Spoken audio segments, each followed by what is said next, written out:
Good afternoon, everyone. We're going to go ahead and get started with the bill hearings.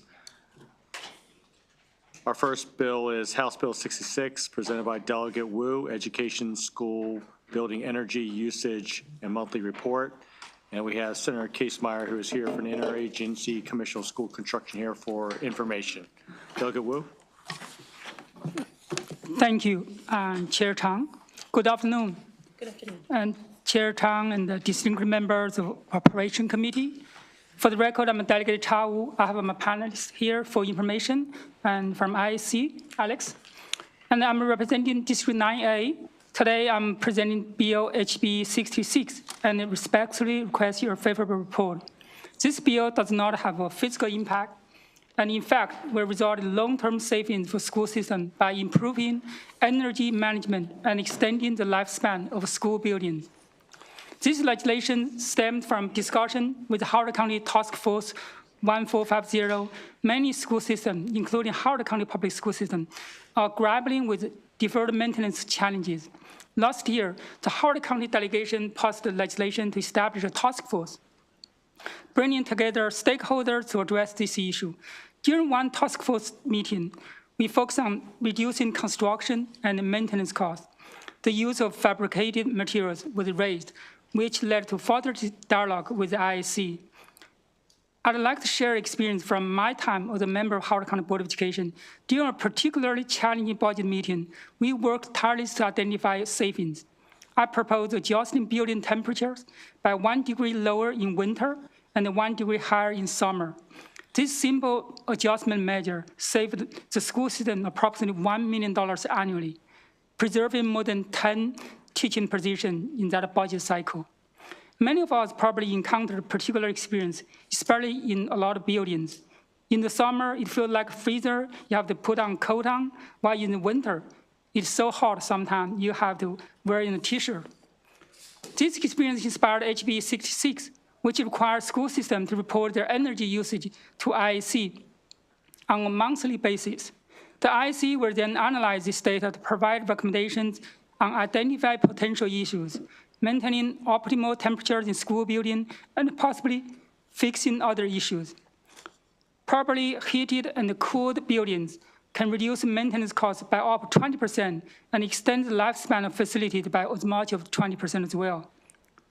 We know there are Maryland Energy Administration, which give grants to help schools to decarbonize.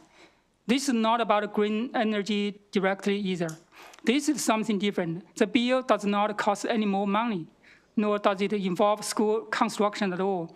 This bill simply requires local school systems to share their energy usage data with the IAC.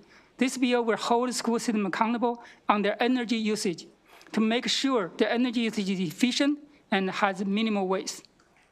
The bill sponsor has had several discussions with IAC staff, and this initiative is both feasible and readily implementable. We simply need to establish a structured process to move forward. I'm confident this bill will enable us to harness big data effectively and efficiently, refine our practices, and significantly improve the management of school properties. Thank you.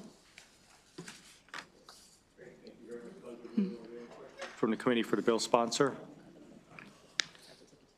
Okay, thank you very much. And any additional comments from the IAC on this? Okay, great. Thank you very much. That concludes the bill hearing for House Bill 66. The committee will now move on to House Bill 105, Delegate Edelson, Department of Transportation Grant Application Anticipation Revenue Vehicle Bonds Light Rail Replacement Vehicles.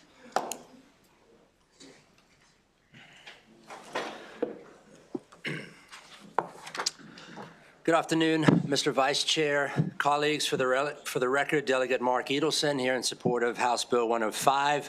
The title of this bill is Grant Anticipation Revenue Vehicle Bonds Light Rail Replacement Vehicles.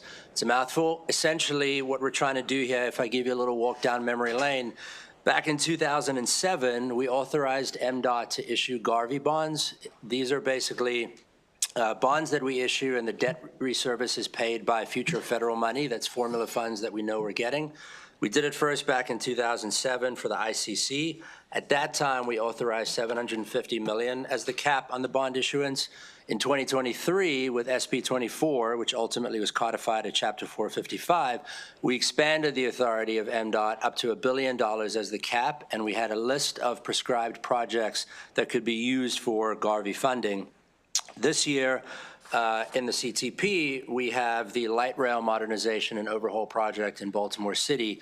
It's fully programmed in the CTP. It's a big priority of the governor's, and the intent is to use Garvey bonds in order to fund this project so we don't have to use cash on hand. However, the light rail modernization and overhaul project is not one of the listed initial Garvey bond prescribed projects that the funds can be used for. So the purpose of this bill is simply to amend that prior bill to add the light rail project as an authorized use of Garvey funds.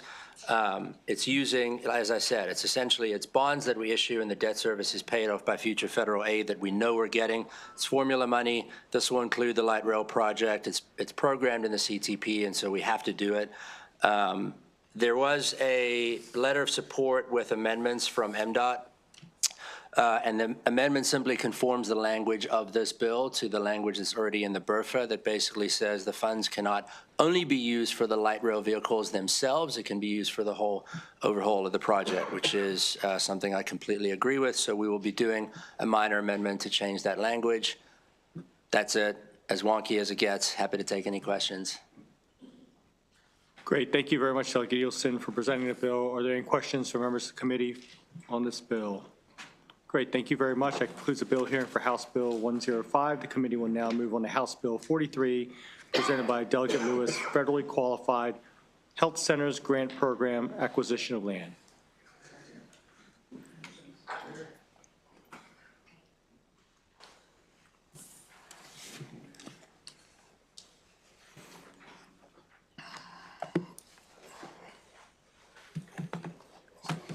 How's that baby? Delegate Lewis, we have, looks like a panel of Michael Patty, Carrington Anderson, and Jared Hawkins. If they all want to come up, that'd be great. Sure. Can I begin? So dear colleagues of the Appropriations Committee, thank you for the opportunity to testify on House Bill 43, a bill that addresses a critical gap in our state statute affecting federally qualified health centers. This bill is a straightforward fix to ensure that FQHCs can fully leverage state capital dollars to fulfill their mission of providing high-quality health care to those who need it most. Federally qualified health centers were established by Congress as part of the Public Health Service Act to ensure access to care for underserved populations. These centers are nonprofit organizations that provide comprehensive, affordable, and accessible primary care services, including preventative, dental, mental health, and substance use treatment. They primarily serve uninsured, underinsured, and Medicaid populations in communities that face some of the most significant health disparities. FQHCs are designed to be a safety net for individuals and families who might otherwise struggle to access necessary care. We can all agree that FQHCs benefit all of Maryland. Unfortunately, under current state law, funds appropriated to FQHCs cannot be used for the acquisition of land. This limitation hinders FQHC's expansion into new areas where they are most needed, restricting their ability to serve communities that lack adequate healthcare infrastructure. This is not a hypothetical problem. It is one we've already faced in my district via Greater Baden Medical Services. An FQHC that provides care to some of our most vulnerable residents was awarded funding through the program. Unfortunately, the funds couldn't be used to purchase the land required to establish the new center, which they would then build upon. Fortunately for Greater Baden, they found a workaround, I think with support from the state. But as small nonprofit entities, every FQHC likely cannot. This loophole put the center's expansion and the services they would bring to my community at risk. It is a perfect example of how this restriction can undermine the very mission of FQHCs to provide accessible health care to underserved populations. House Bill 43 seeks to address this oversight by amending state law to allow FQHC grant funds to be used for land acquisition. Through doing so, we can empower these health centers to expand their reach and address critical health disparities. For these reasons, I ask for a favorable report. Thank you, Mr. Chair. for presenting this bill on FQHC acquisition of land. Are there any questions from members of the committee for the panel? Each panel witnesses, if you could provide testimony in 2 minutes. Thanks. Sure. Thank you, Mr. Chair and members of the committee. My name is Carrington Anderson with the Maryland Association of Counties, asking for a favorable report on House Bill 43. The sponsor did a great job explaining what the bill does, and we believe that it's an important step in developing FQHCs. It adds flexibility and benefit counties who partner with FQHCs to meet local healthcare needs and allows them to address critical infrastructures, needs, and support new projects. It's for these reasons that we would request a favorable report on House Bill 43. Thank you, Vice Chair Chang and the committee for the opportunity to testify in support of House Bill 43. My name is Jared Hawkins. I'm here in representation of Greater Baden Medical Services. A little bit about Greater Baden. They're a federally qualified health center that operates in Capitol Heights as well as Southern Maryland, Capitol Heights, Maryland, as well as Southern Maryland.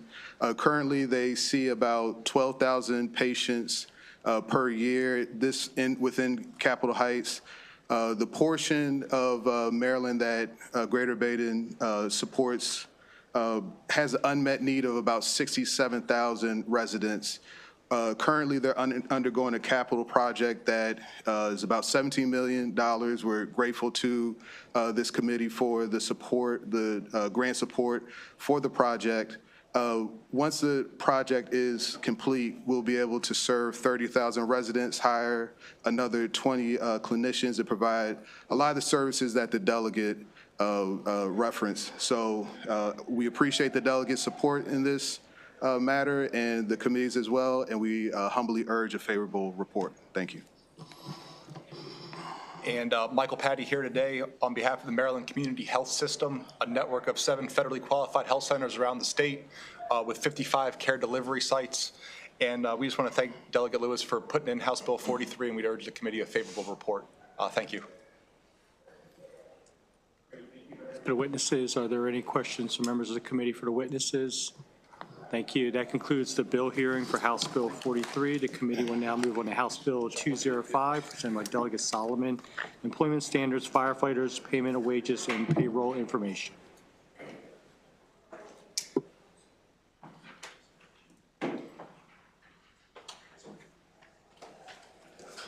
Mr. Chair, do you mind if I bring my panel up? Joshua Fannin, Grant Walker, if they could all come up. Thank you.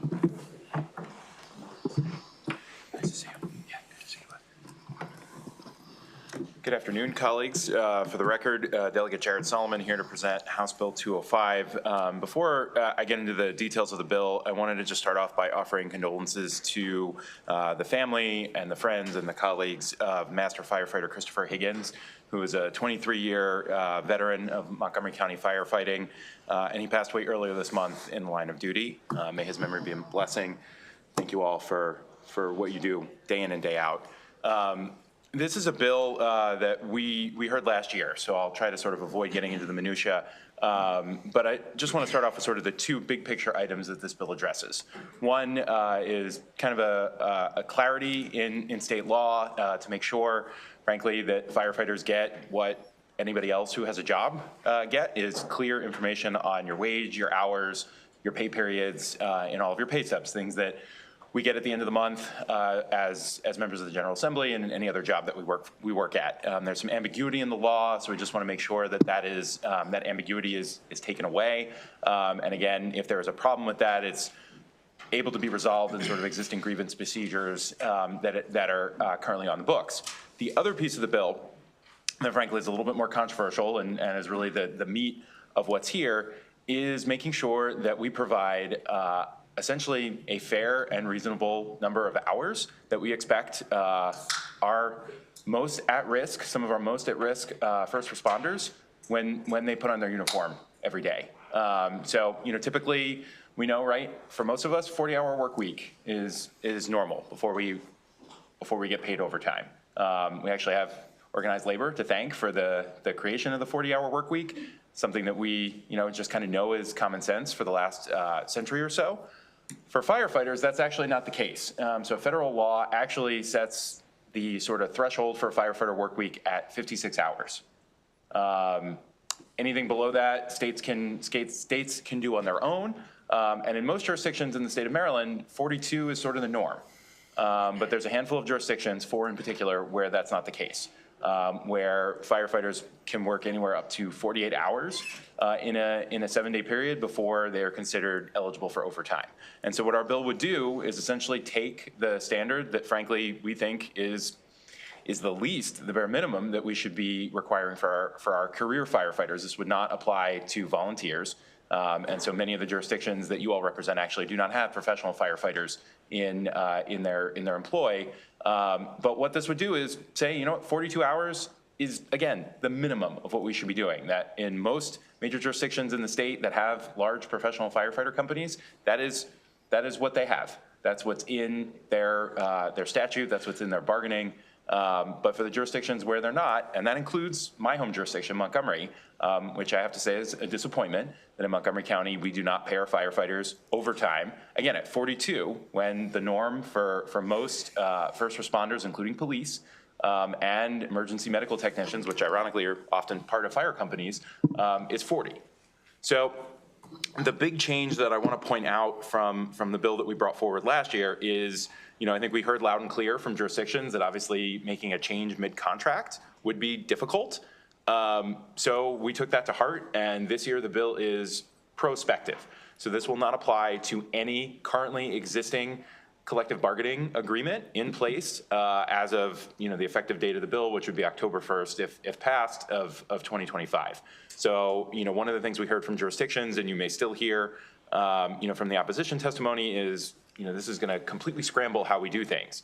I'll get to that point in a second, but at a bare minimum, this will enable jurisdictions to have a buffer and plenty of time to figure out how they would address this issue in their next collective bargaining agreement. And essentially what it would do is only take the overtime threshold out of that agreement, right? That would essentially be no longer something that you would have to bargain over. It would already be set. We do nothing in here to address the hours and how an actual work week is structured. That is still something that is able to be bargained, that would be bargained at the table in any jurisdiction. All it would say is, if you're working over 42 hours, that is when the threshold for overtime begins. And that's over a 28-day period, so the average of essentially 4 weeks.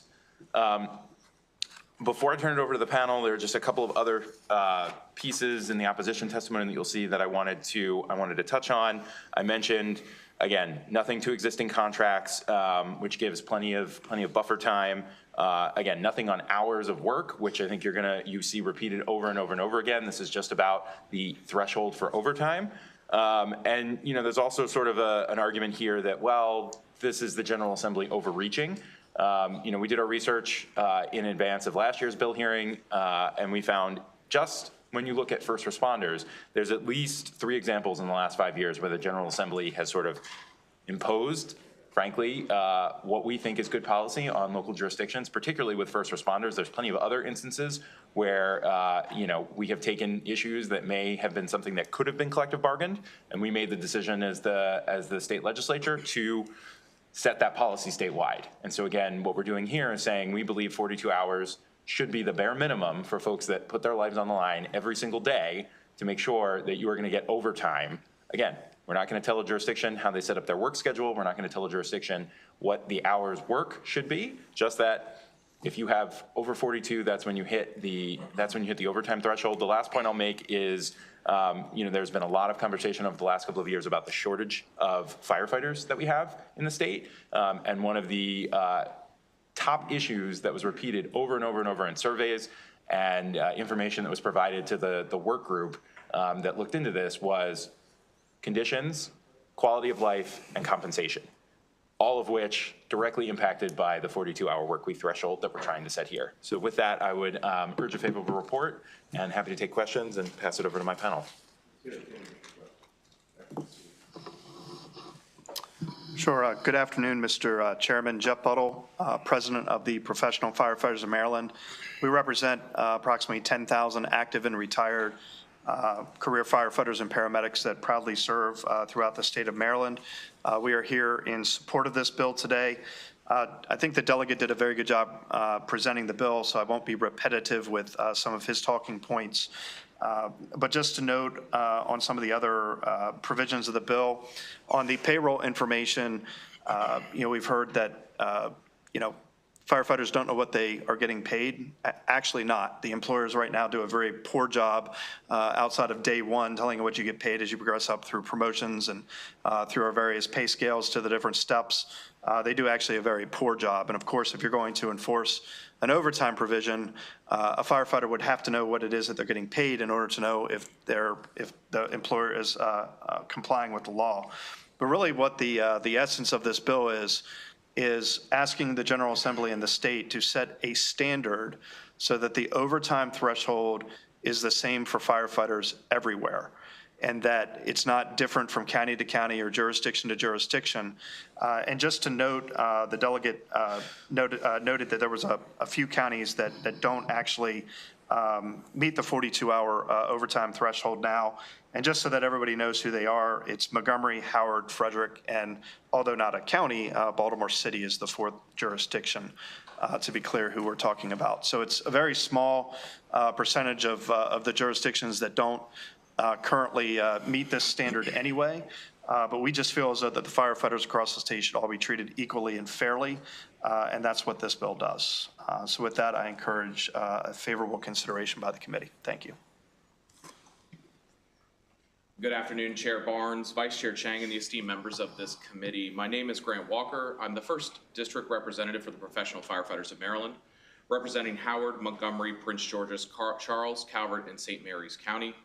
And I also serve as the president of the Prince George's County Professional Firefighters and Paramedics Association, Local 1619. Collectively, we represent the 10,000 firefighters protecting 88% of the Maryland population here in the state. Today, I'm here in support of House Bill 205. Every day, Maryland firefighters show up to work religiously during global pandemics, during hazardous weather, hot and cold months of the year. But unlike the normal American population that receives overtime after 40 hours in a work week, firefighters are confined to a law that was passed over 100 years ago. Many of our fire departments across the nation have expressed difficulties with recruiting and retaining firefighting members, something that Maryland is no problem with. In Maryland, we have not done enough to move the needle on the issue. This bill would change that. What this bill does is it levels the playing field across Maryland for the purposes of overtime, and it makes the most attractive state in the nation to attract firefighters when we are in dire need of them.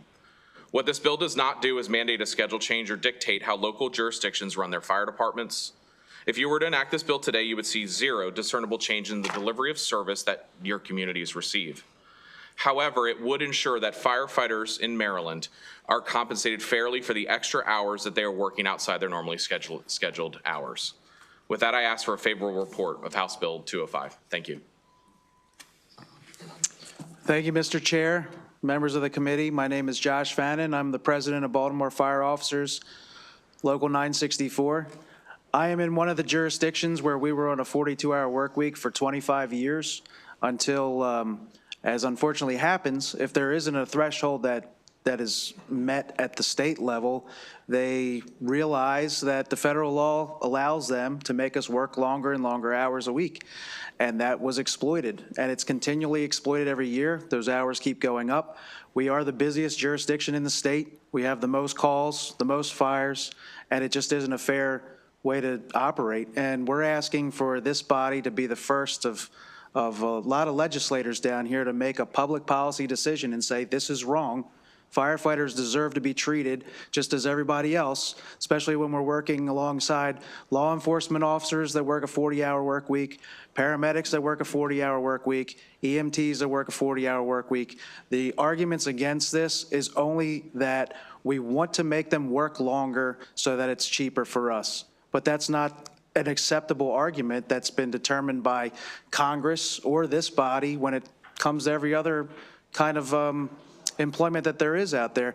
Another thing is this is not a trailblazing request here. This is actually very, at least as to the work week, that is the law in the books in Carroll County locally right now, almost verbatim, how they're taking it. So they've actually led the charge on this, so we're not asking for anything that's unreasonable. And we would appreciate that you would return a favorable report on this bill and really move it forward. Thank you. Thank you, Josh. Thanks for your testimony.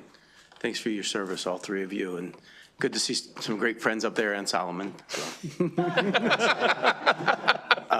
Solomon's okay. I know this is a problem, and also just the overtime in general. Grant, we've had a lot of conversations about mandatory overtime and people with families getting held over at the end of their 24-hour shift for 12 or 24 hours without notice. So the commission knows this isn't just an election that firefighters take to work overtime. Many times, most of the time, it's mandatory overtime because there is this shortage of firefighters.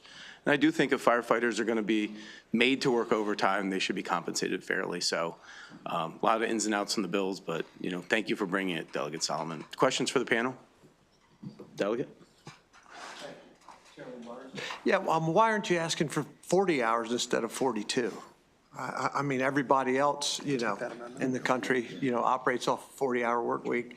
And we'll take that amendment if you want to lower it to 40.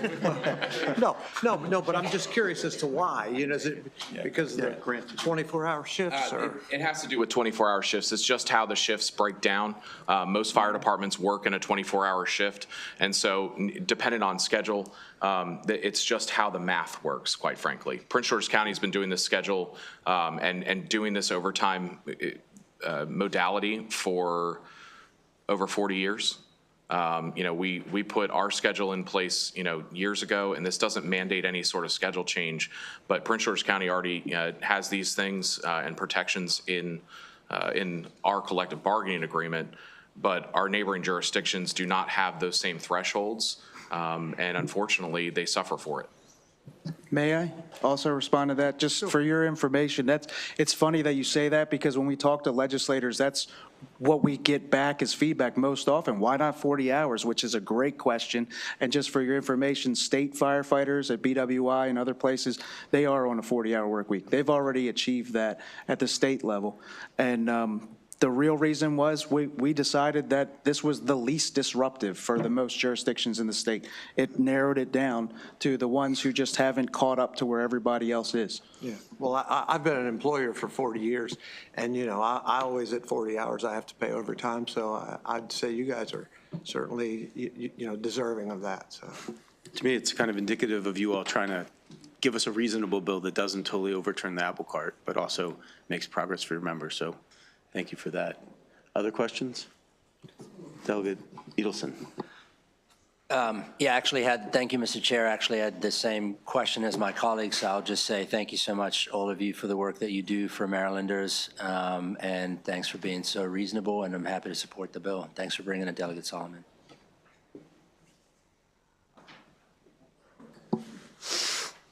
Thanks for your service. Thanks for your testimony. Thank you. We do have one person opposed.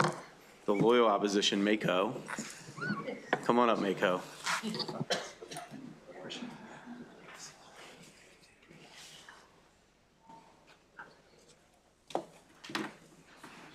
There was 1 year Mako opposed so many of my bills, I tried to get the big counties to leave Mako. That got a little response, but go ahead. Appreciate that. Thank you, Mr. Chair and members of the committee. My name is Carrington Anderson with the Maryland Association of Counties, speaking in respectful opposition of House Bill 205. House Bill 205 is a one-size-fits-all approach that MACO believes eliminates the local bargaining authority for local governments to negotiate the scheduling and overtime policies with their career firefighters. Current collective bargaining allows counties to find balanced solutions that align with local resources and local needs. This bill would have the state step in and mandate this 42 hours, putting counties in an untenable financial situation. The cost estimates for this bill are staggering. You can look at the fiscal note, and counties estimate that this is going to cost them not $1 million, not $2 million, but $10 to $12 million. Whether that's hiring a significant amount more of employees or whether that's paying exorbitant overtime fees. Additionally, there's a paid time off provision of the bill where if a firefighter, say they work a 24-hour schedule and then they're taking paid time off, that paid time off that they use for vacation or with their family or just sick time, that is calculated towards the overtime schedule or towards the overtime calculation.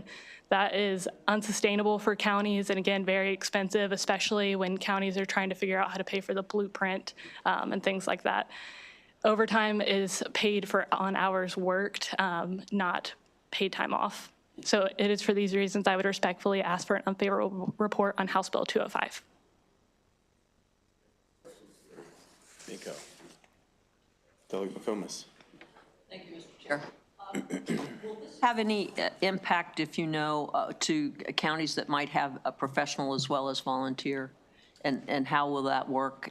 I mean, because they're kind of like two separate things, and I'm concerned about my own county, Harford County, because we have the two. Thank you.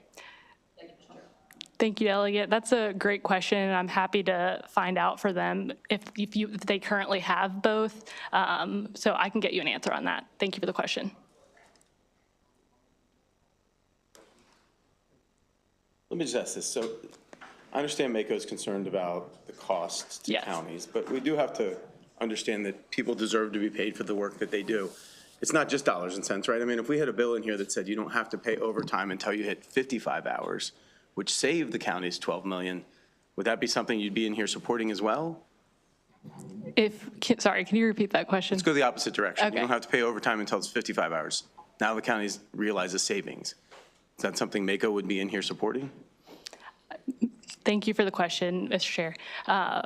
Mako, we want to support our firefighters. It's more, yes, the cost is concerning, but also with that overtime provision, counties would have to pay time and a half for hours that go over that 42-hour work week, even if that firefighter is on vacation. So that's the part that's really not sustainable for us and where a lot of that concern comes from as well.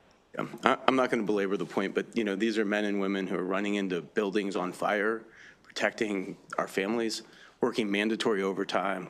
And I think sometimes Mako might lose the forest through the trees on some of these issues. I'll leave it there. Delegate Beauchamp again. Thank you, Chair. Yeah, I was just curious as to what the difference would be between a policeman or a fireman. If the policemen are getting paid from, overtime after 40 hours, why should the firefighters get discriminated against because of that? Thank you for the question, Delegate.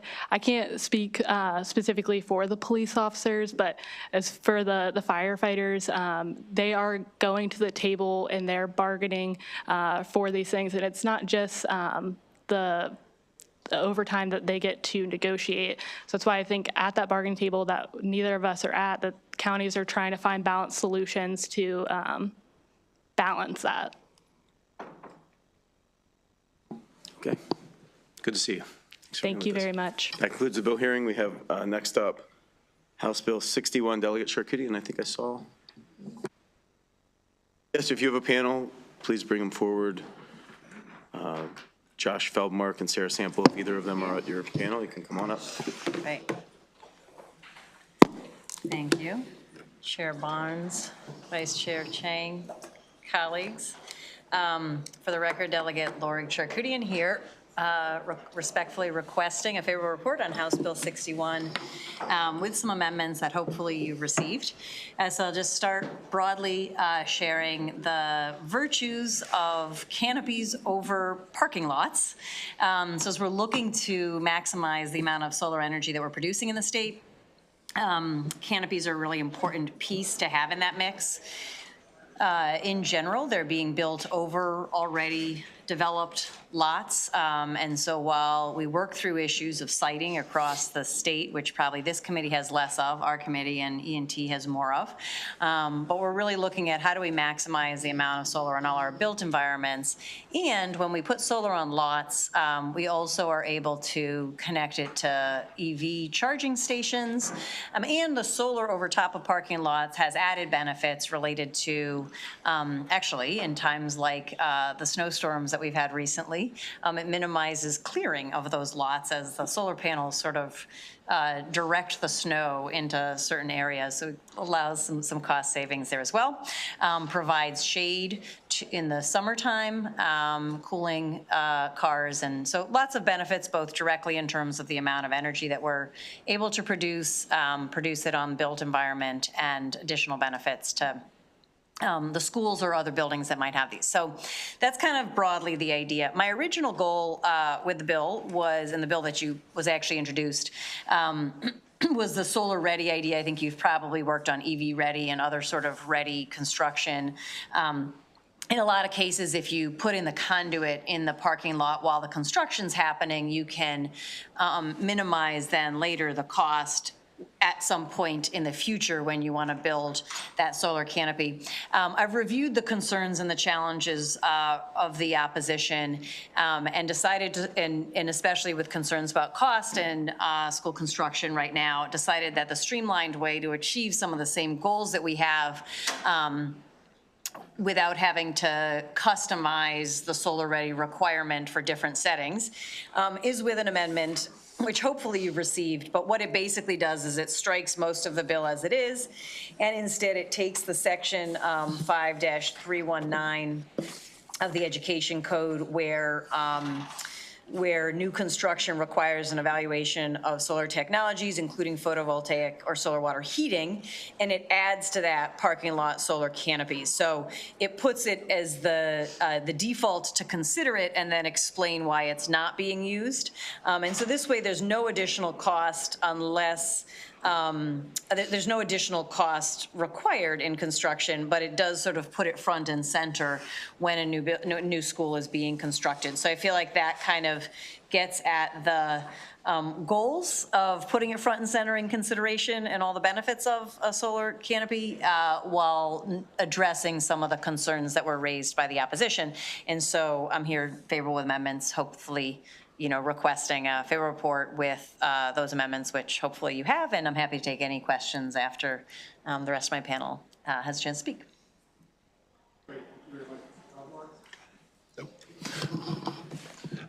Thank you very much, Vice Chair Chang, members of the committee. My name is Joshua Feldmark. I am with a company called CI Renewables. We are arguably, and I will argue as such, the developer of the most solar car canopies in the state.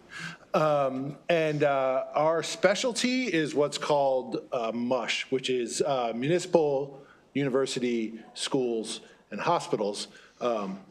My choice to have us named MUSH Renewables was outvoted, but I think it's a great name. Anyway, so car canopies really are the sort of gold standard. They are what, if you ask almost anybody, that's where solar belongs. You've got a parking lot, it's a paved thing, there's not much you can put over it, if anything that you can put over it, and it in fact becomes an amenity for a parking lot. Parking lots with solar canopies, because of shade and or blocking from rain and snow, it makes it better. The problem is often that they are always much more expensive.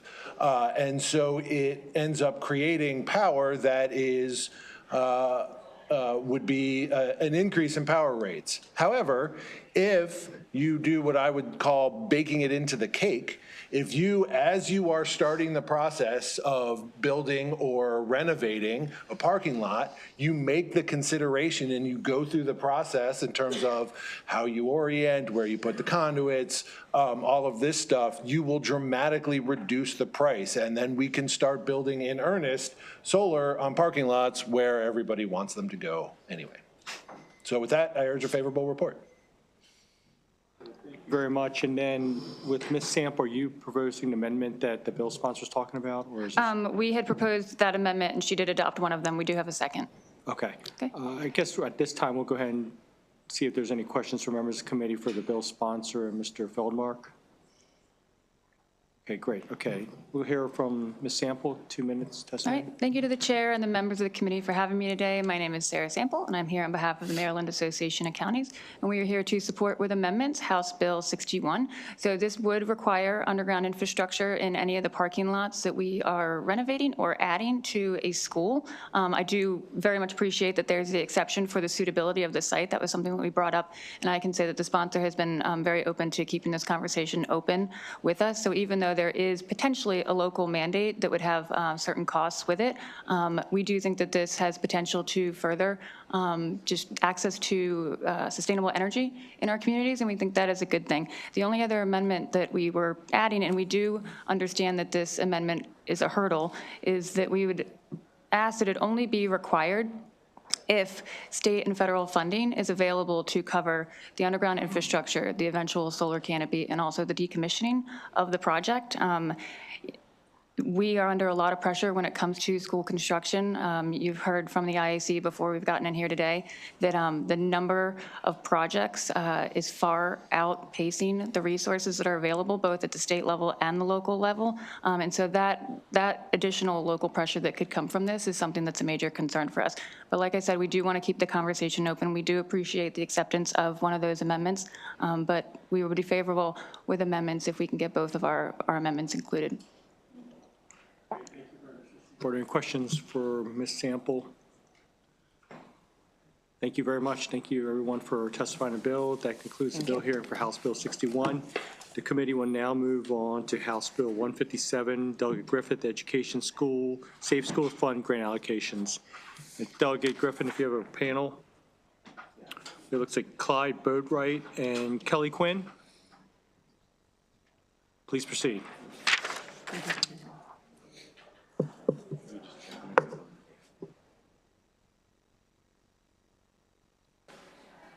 Awesome. Good afternoon.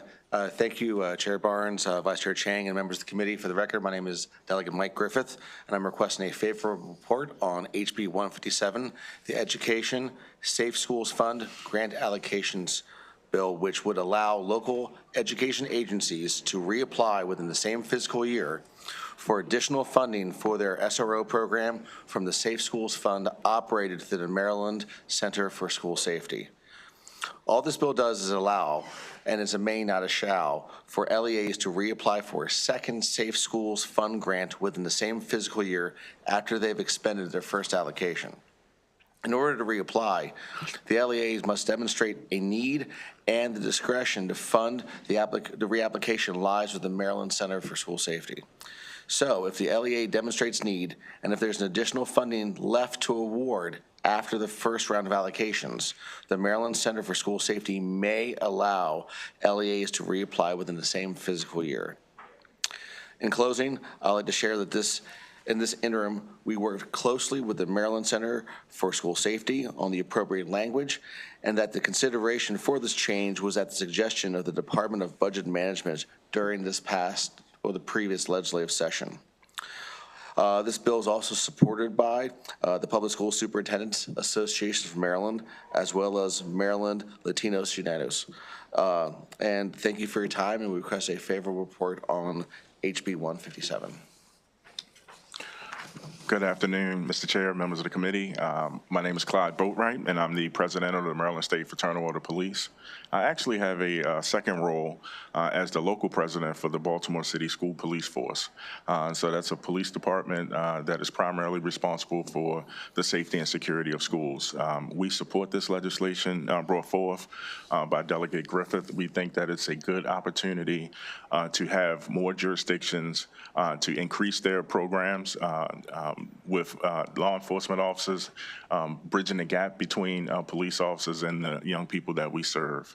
I think that it's very important to note that a lot of people that may not understand the role of a school-based officer or an officer that is primarily responsible for dealing with young people, but we that have that responsibility have unique roles, such as we serve as class advisors, we serve as coaches, we serve as mentors outside of the uniform. I think that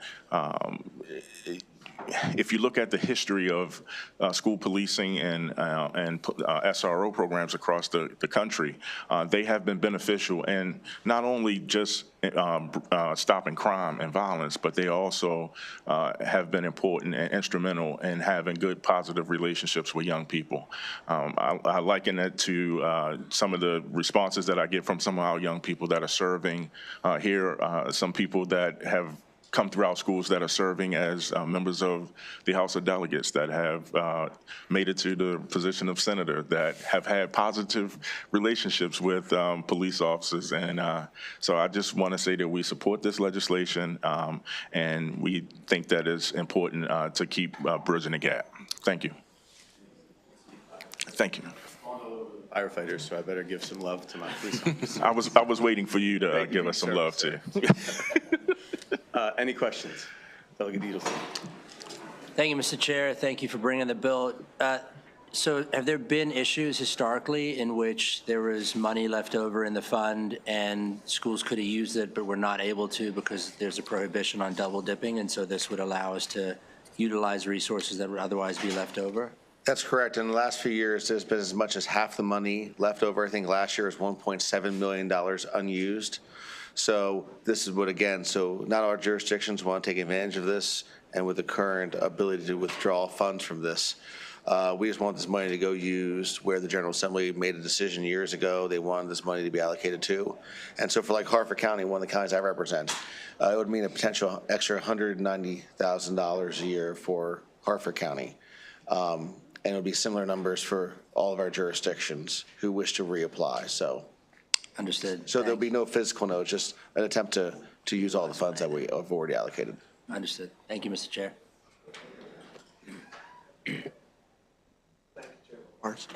I was just curious, do you get paid overtime after 40 hours?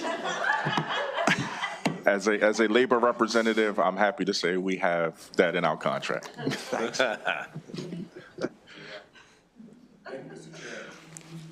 Thank you to the panel, Delegate Griffith. Can you guys let us know which school systems have actually used all their allocations? Absolutely, we can get information to you for sure. Yes, we can get you the information for sure. And I guess my next question is, based on that number, is there no other use that we could put this money towards, the unspent funds? I mean, the General Assembly certainly has the right to choose to reallocate those funds elsewhere, but I believe the General Assembly years ago, after a fatal shooting in a school, decided they want to put, in a $63 billion or $67 billion budget, $10 million is a relatively small number. It's a big number for real life, but in Annapolis, it's small numbers, right? So a $10 million appropriation, or allocation, I should say at this point, is a small number in the grand scheme of things. But if you can have, but in school systems that choose to have, a little more of a presence for security purposes and relationship purposes in some of the schools, then I feel that's a good investment for our kids, so.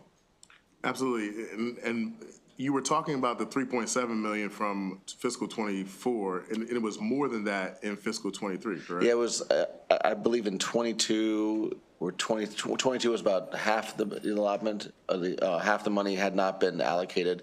Last year's $1.7 million not allocated. And so I have no idea whether that's going to end up now. But again, because it's only applicable if there's money left over for a reapplication. If all the money is allocated, then it's a mechanism to allow for it. So it's a may, not a shall. Thank you. Thank you.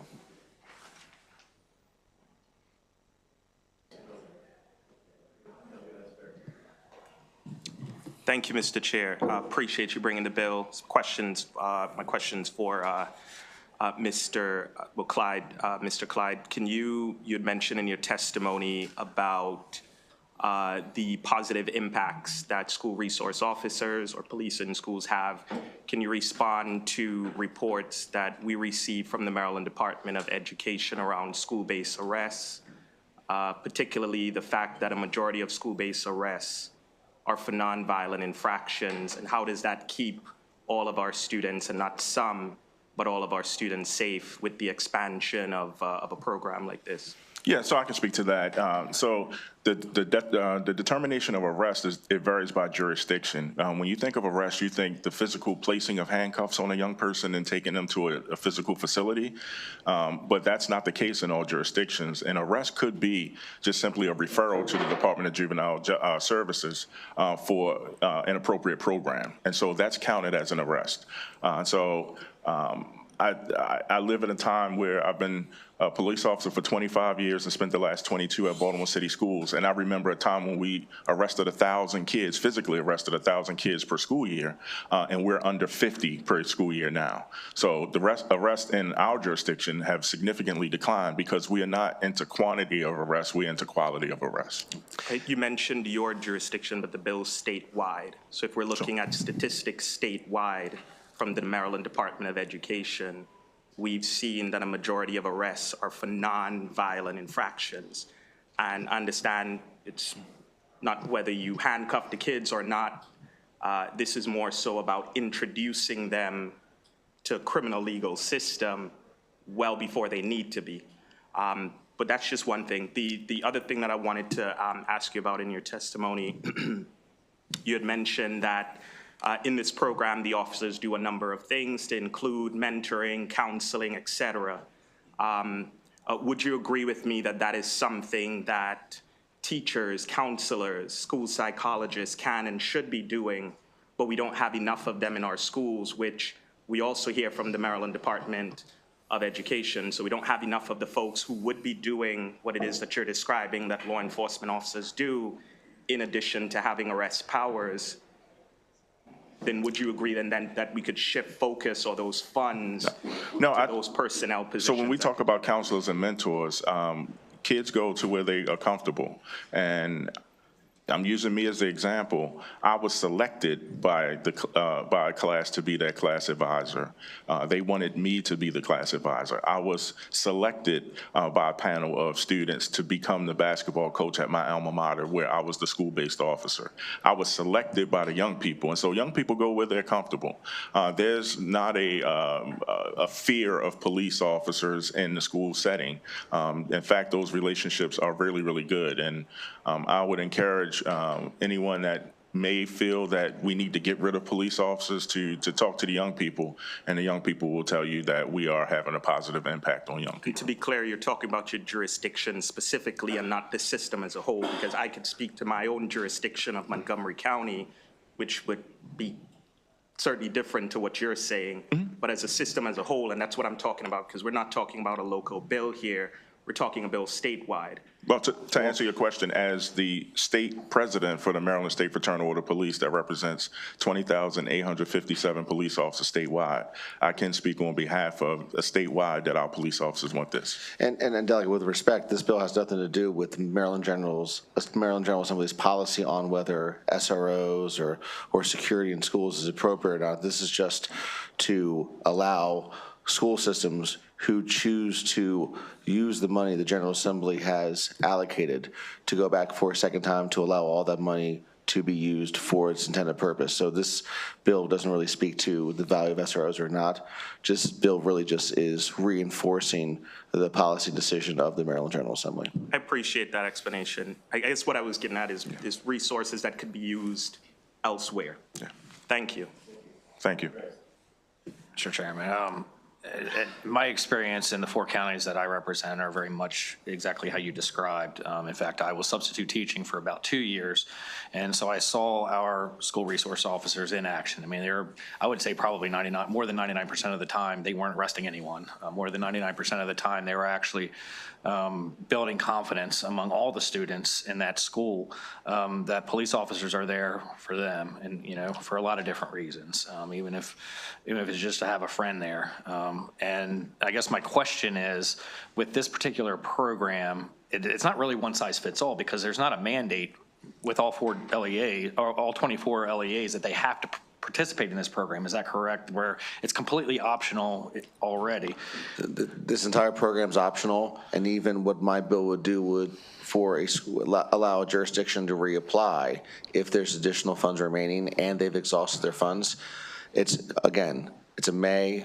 Doesn't compel anybody to do anything, but the jurisdictions who may be enjoying success with this program, it will allow them to reapply for some additional funding to make sure the money that the General Assembly has dedicated towards this program is spent where the General Assembly has decided it should be. So it's the exact opposite then. So it'll work in certain areas where it does work, and if a program doesn't really work in certain jurisdictions, then it's not a mandate. Absolutely correct. Thank you, Mr. Chairman. Thank you for the question.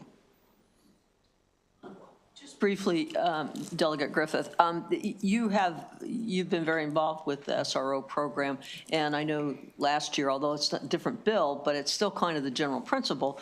Could you kind of explain just briefly the experience that Harford County has had, and the fact that our county could maybe use a little more help financially with the SRO program, or Mr. Brodwright is as well, just kind of his experience. Thanks for the question. I'll be very brief in mine. But so when I was a military policeman in the Marine Corps, I was actually a dare officer and an SRO for the elementary schools on Marine Corps Base Quantico, Virginia. So I've done this job. It's a long time ago, a lot of pounds ago, but I've done this job. But we had the witness we had here last year was SRO who, as you know, the #1 cause of death for autistic children is drowning because they elope. And we had a student at a school in Harford County who eloped. Those of you in the committee hearing for that bill here may remember, he told a story where he chased this kid who eloped into a freezing storm water pond with all his gear on, nearly drowned because he had no regard for his own well-being, rescued the kid, and then had to be rescued himself because he was worried about saving that kid. If there was not an SRO in that situation, that little boy dies right then and there. And so nothing's perfect, nothing's 100%, but we know school resource officers are making a positive impact with their students, saving lives, and I know Harford County could certainly use some additional funding to help support our program. So, Any other questions? Thanks for the bill, Delegate. Good to see you, Clyde. Thank you. For your service. thank you, Mr. Chair. Thank you. I think we maybe have one more witness. Is that right? Kelly Quinn? No. No? Okay. That concludes the bill hearing. Thank you. See Thanks. Move to Delegate Fair. Delegate, welcome. If you have a panel, I think there are 2 people signed up. So, Sam, if you're here, whoever wants to come up. Yeah, anybody who's testifying wants to come up. Good to see you, sir. Unless they're opposing the bill, then feel free to hang out back there. House Bill 53. Thank you. For the record, I'm Delegate Chris Fair, presenting House Bill 53. Thank you, Chair Barnes, Vice Chair Chang, and esteemed members of the Appropriations Committee. This is a study group to analyze the state's per pupil funding formula for Maryland's public school systems, specifically looking at inequities in growing school systems through fixed point-in-time population counts. In effect, for growing districts, the current method guarantees an undercount of students for the following year, resulting in inequitable funding levels. The current formula uses the student enrollment count from September 30th of the previous school year to determine a school system's population and associated per pupil funding allocation. Using year-old population data that does not reflect current student members delays the accurate distribution of state funds, causing significant resource issues for all schools, but most adversely harming growing school systems. Responsive to educators in my district and across the state, this bill establishes a task force composed of members of the General Assembly, state institutions, and school personnel representatives to examine the challenges flowing from the current point-in-time count. The recommendations from the report will address the staffing and resource challenges that growing schools face. When state-guaranteed funds for each student are not accurately distributed, schools often depend on local reserve funds to cover the difference, leading to cash flow issues, staffing shortages, and the compounding impact of underfunding of essential programs such as English as Second Language or ESL and special needs education. All students deserve adequate resources, support systems, and staff when they are needed at the beginning of each school year. More simply put, students and teachers deserve what is guaranteed to them by law.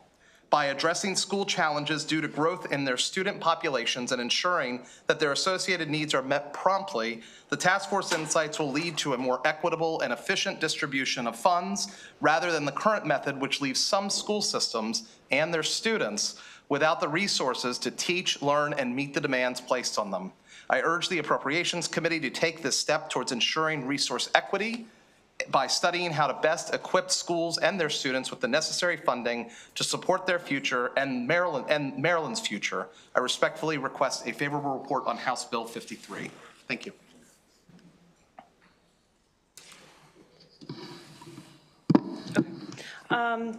Good afternoon, members of the committee. Samantha Zwirling here on behalf of the Maryland State Education Association, representing 75,000 educators across the state of Maryland. Thank you to Delegate Fair, who this is the first of 2 bills. I'll be testifying with him today. You know, this has been a problem for years about how we calculate funding and how it's a year lag. A previous boss that I worked for in the General Assembly had said, it's like trying to drive a car forward by only looking in the rear view mirror. And that's what what we're doing here with funding by only looking at last year's counts. Especially, our educators need to serve everybody who is before them. It doesn't matter if they were in the count, if there's funding associated with them or not, we still have to serve them. And so this is not just an issue in Frederick, although you'll hear more about Frederick. There are a few jurisdictions who are growing, and this is a continuing problem. So we thank the committee for the consideration, and we urge a favorable report. Thank you. Mr. Chair, members of the committee, my name is Josh Bokey. I'm a parent of a high schooler in public school in Frederick County, and would recommend, request a favorable report on this bill, and appreciate Delegate Fair for bringing it forward. I appreciate, as a resident, the investments and continued investments that the General Assembly here has made in public education, and recognize that there are significant public education issues on the docket this session, but there are real-world impacts in terms of when the timing does not align when the students are counted in the schools. And so being able to align the funding with the timing of when the students arrive could allow for benefits such as additional co-teaching, standing up additional mental health resources for the students that are already there. When you have an elementary school, right, that is at 39 or 40 kids in a classroom, obviously students don't get necessarily the support and attention that they need.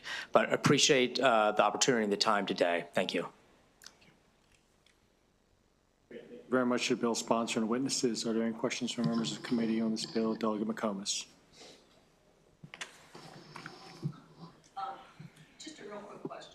What do you think about having, I know you didn't mention it specifically because you want the task force to kind of come up with its own solutions, but one comment that I've heard throughout the years is that the September count, okay, you're looking in the rearview mirror, but also it may be that that's not the best time to do the count, or you should do the count maybe a couple different dates and then see if it aligns properly. So would you be adverse to put that in the task force, or would you just let the task force decide how they want to deal with it? Yeah, I think that the goal, so we have kind of evaluated a variety of solutions to this challenge, including the one that you just mentioned. And I think that it's an excellent suggestion, Delegate. That's, I think, why we need the task force so badly, is there's so many options here for how we can evaluate and reevaluate these issues to make sure that A, that we're supporting growing schools, but also B, that we're not in any way diminishing or discrediting or lowering the support of our existing schools that maybe are seeing lower populations or seeing or decreasing populations or seeing standard and kind of level set populations in their students' school system, in their school systems. So I think that I really want to put that back on the task force to look directly at. Committee for the bill sponsor witnesses. That concludes the bill hearing for House Bill 53. The committee will now move on to the last bill, House Bill 37, Delegate Vogel, Declaration of Rights, Rights to Organize.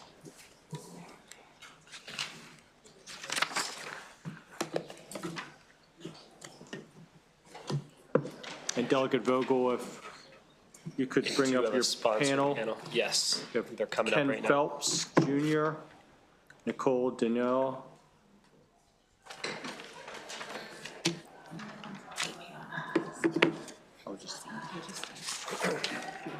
excuse me, Zachary Fink, Liza Smith, Christopher Canal, Kayla Mock, Roland Carter.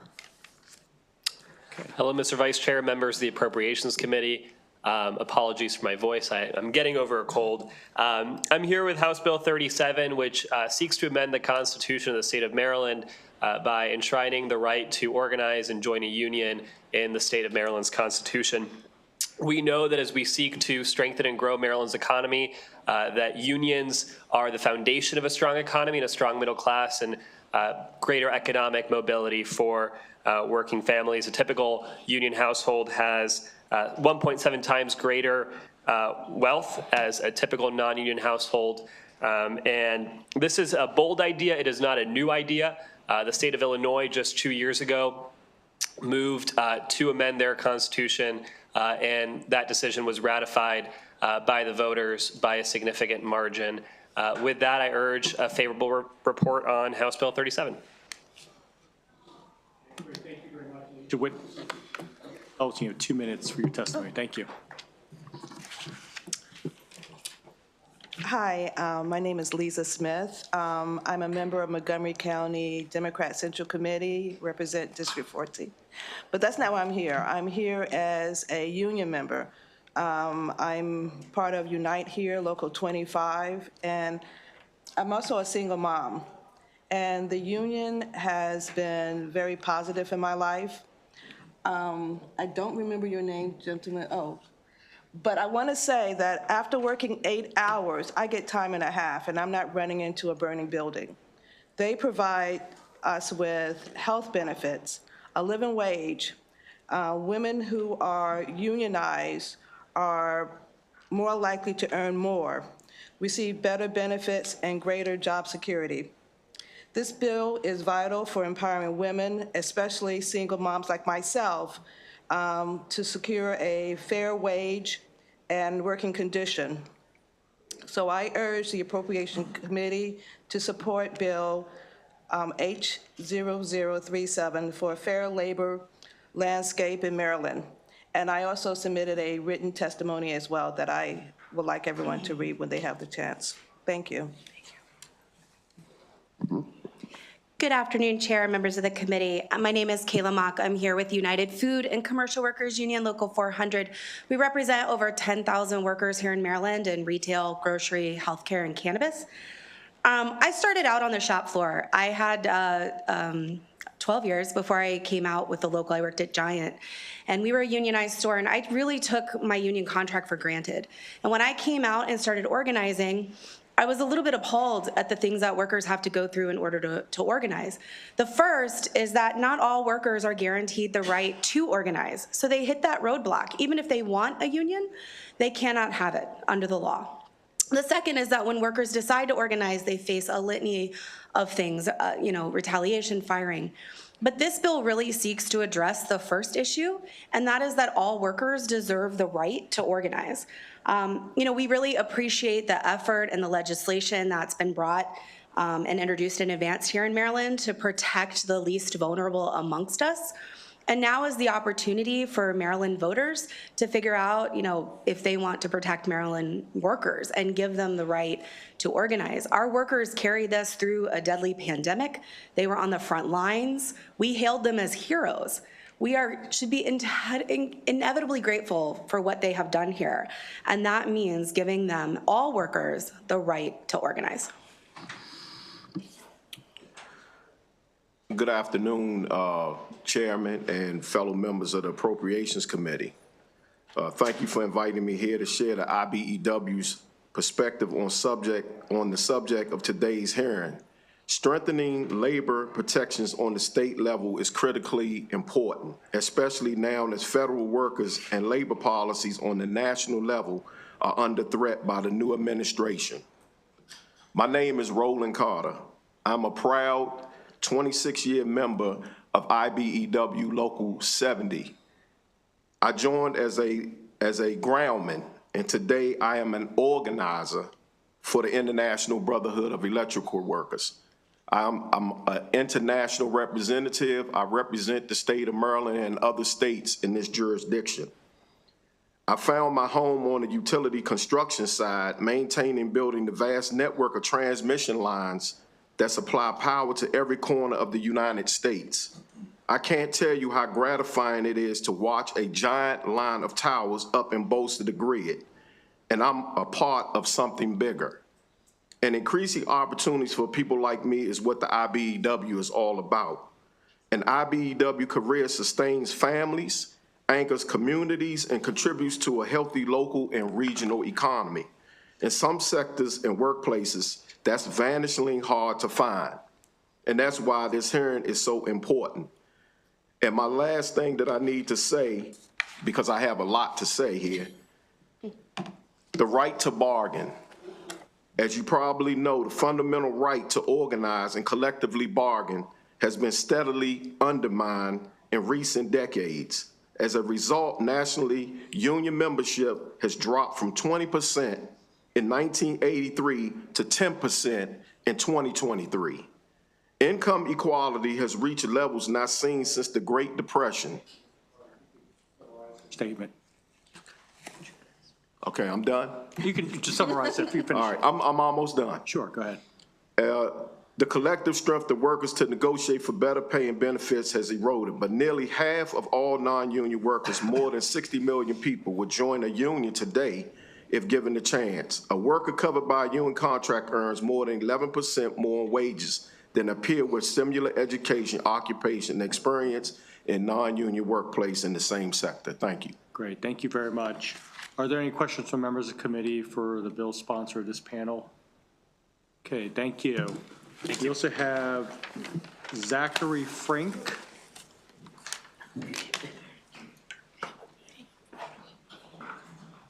Zachary Frink or Christopher Canal. Okay. And Ken Phelps. How about Nicole Denal? Yes, hello. Okay, great. If we could start with Ms. Nicole Denal, if you could provide your testimony. Thank you.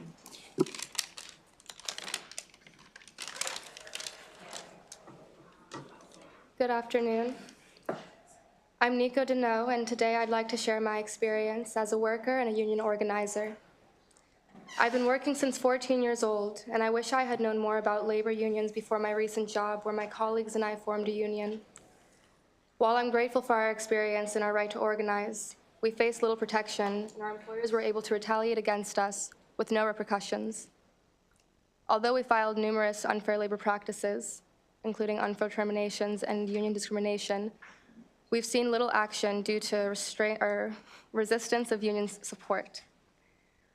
We organized in August, voted yes for a union in September of 2024, and still have not had a chance to bargain for a fair contract. I believe employers would not feel as comfortable violating these laws if the government took enforcement seriously. The so-called valued employees keeping our economy strong are struggling to make ends meet, living paycheck to paycheck or just sacrificing human needs. Taking away workers' rights to unionize is un-American.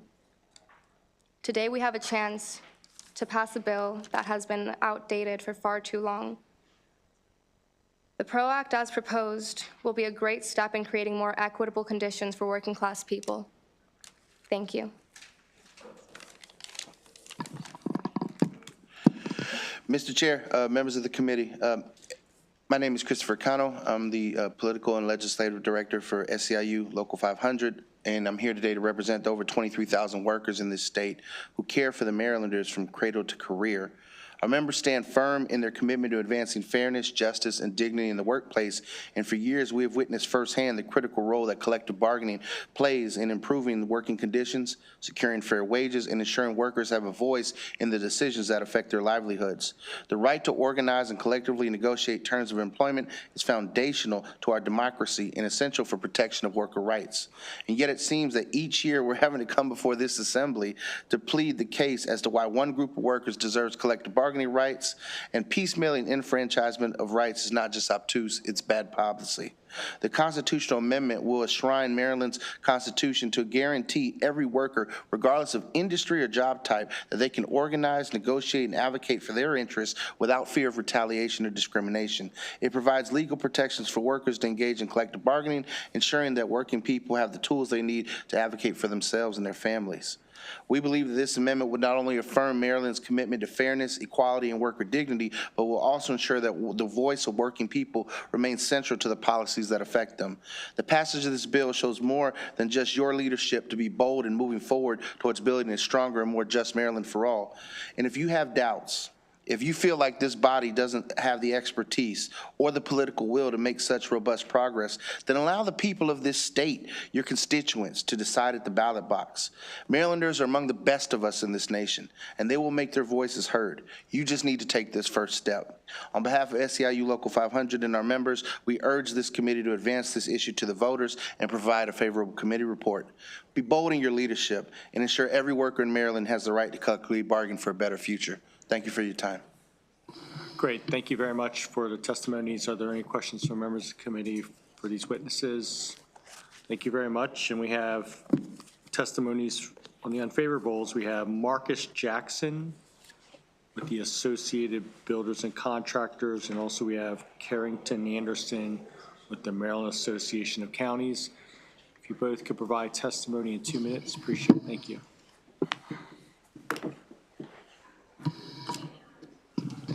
Good afternoon, Mr. Chair, members of the committee. For the record, my name is Marcus Jackson, Director of Government Affairs for the Associated Builders and Contractors of Maryland. We are in opposition to HB 37, which is before you today for consideration. You should have already received a copy of my written testimony. I would like to touch on 3 areas of concerns as it relates to federal law, state law, and the impact on the business environment in Maryland. As it relates to federal law, HB 37 appears redundant considering existing federal law, specifically the National Labor Relations Act. The act provides clear protections for workers' rights to organize and to engage in collective bargaining. This bill duplicates federal protections and could create confusion and unnecessary regulatory burdens for employers in our state. There is no need for a state-level intervention that could undermine or confuse established federal standards. With respect to state law, this bill could inadvertently limit the ability of states to implement future policies that might address emerging issues in the labor relations area. The overly broad language of HB 37 could impede future state action aimed at addressing the evolving need of workforce or adjusting workers' protection. Language and its consequences should be comprehensively deliberated and forecast before enshrinement in state constitution. There's no amendment process or repeal availability if the policy shows to be a problem that needs to be adjusted. And finally, the impact on business here in Maryland. Businesses, particularly small and mid-sized firms, may be discouraged from investing or expanding their operation in a state imposed additional burdens. I'm going to wrap this up, but certainly Maryland has worked to foster a business-friendly environment that supports a wide range of employers. Our specific industry, ABC, the construction industry, is vital to the state's economy, and non-union contractors play an essential role in driving competition and providing great flexibility in how work is managed. By reducing perceived flexibility in employment relations, this bill risks to disincentivize investment and expansion in the state. And on behalf of our 1,500 members here in Maryland, we respectfully request an unfavorable report. Thank you. Next. Thank you, Mr. Chair and members of the committee. Carrington Anderson with the Maryland Association of Counties, speaking in respectful opposition of House Bill 37. House Bill 37 is a proposed amendment to establish a fundamental right to collectively bargain. Many counties already permit collective bargaining, but this decision has been historically and appropriately a local one. Counties vary in size, workforce composition, and budgetary capacity. Just Calvert County alone would estimate an initial $1 to $2 million cost for union formation and negotiation, and then a recurring $1 to $2 million cost, and as many counties would. And for these reasons, one other thing, counties fear this would result in reduced services to manage the costs for this. It's for these reasons that I would recommend an unfavorable report on House Bill 37. Are there any questions from members of the committee for this panel of witnesses? Thank you very much. That concludes the bill hearing for House Bill 37. And on behalf of Chairman of the Appropriations Committee, Chairman Barnes, that concludes today's bill hearing. Have a great evening.